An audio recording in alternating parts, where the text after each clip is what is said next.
یہ جو آئے دن گستاخیاں کر رہے ہیں، کبھی نبی علیہ الصلاۃ والسلام کی بارگاہ میں آپ کی شان میں گستاخیاں کی جاتی ہیں، کبھی جو ہے وہ قرآن کی عظمت کو پامال کیا جاتا ہے، قرآن کو نظر آتش کیا جاتا ہے، تو ان سب کی وجہ کیا ہے اور ان سب کا حل کیا ہے؟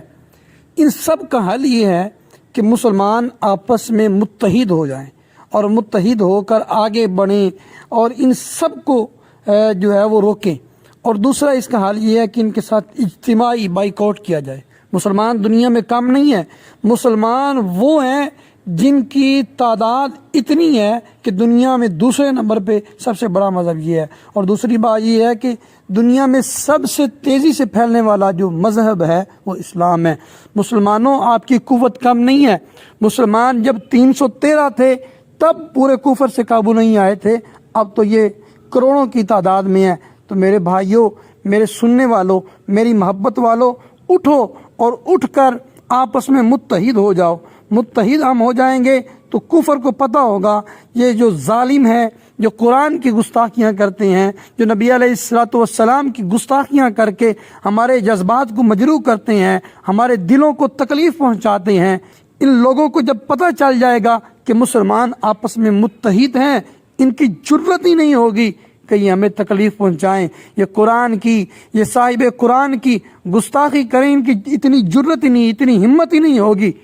اور دوسرا یہ کیا جائے کہ ان کے ساتھ اجتماعی بائیکاٹ کیا جائے، ان کی تمام پروڈکٹس کو بند کیا جائے، ان کے ملک سے جو چیز بن کے آتی ہے اس کا بائیکاٹ کر دیا جائے۔ جب ہم اس کا بائیکاٹ کریں گے تو اس کے نتیجے میں ان کو مالی نقصان ہوگا۔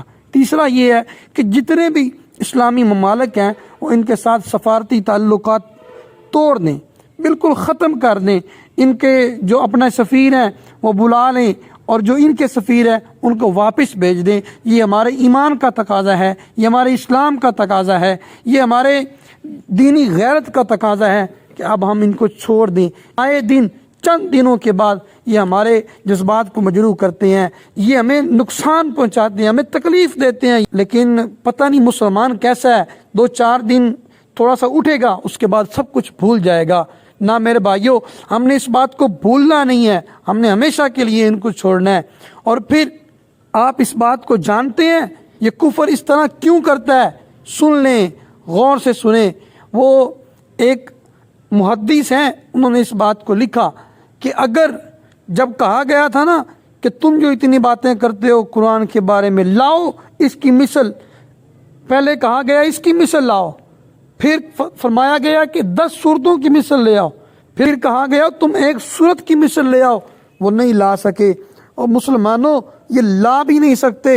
اگر اس کی مثل لایا جانا ممکن ہوتا تو کیا کرتے؟ لے آتے اور نعوذ باللہ نبی علیہ السلام کی یہ تکذیب کر دیتے۔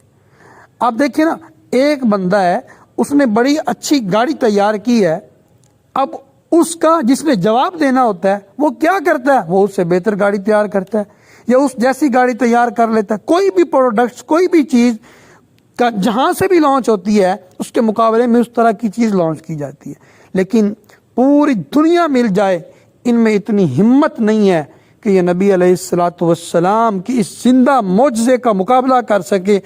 نبی علیہ الصلوۃ والسلام کے دور سے لے کر قیامت تک کوئی دنیا میں طاقت ایسی نہیں ہے جو قرآن کے مقابلے میں کوئی اور چیز لے آئے۔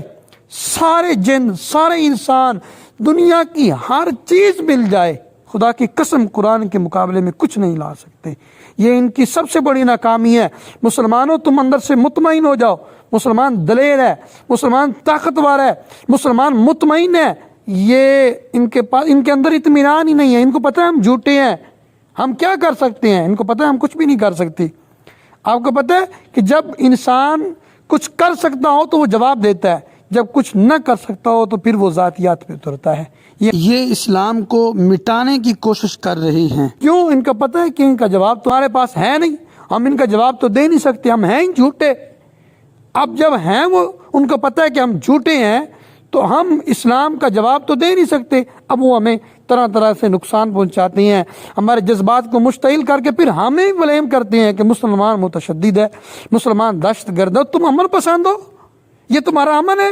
کہ تم کبھی جو ہے وہ مسلمانوں کی بیٹی کے اوپر ظلم کرتے ہو، تم اس کو تشدد کا نشانہ بناتے ہو، کبھی تم نبی علیہ السلام کے خاکے بناتے ہو اور ان کی گستاخیاں کرتے ہو، کبھی قرآن کو جلاتے ہو، اور تمہیں شرم نہیں آتی؟ تم مسلمانوں پہ ظلم کرتے ہو اور باتیں کرتے ہو مسلمانوں کے خلاف۔ بتاؤ نا، مسلمان نے بھی کبھی اس طرح کیا؟ پورے کفر کو یہ پیغام ہے کہ تم جو مرضی کر لو، اسلام وہ واحد مذہب ہے، وہ واحد دین ہے جو انشاءاللہ پوری دنیا پہ غالب آ کر رہے گا، اور انشاءاللہ مسلمان بہت جلد متحد ہونے والا ہے، اور یہ متحد ہو کر تمہارے گریبان کو پکڑ کے تمہیں دبوچ کے بتائے گا مسلمان زندہ ہیں۔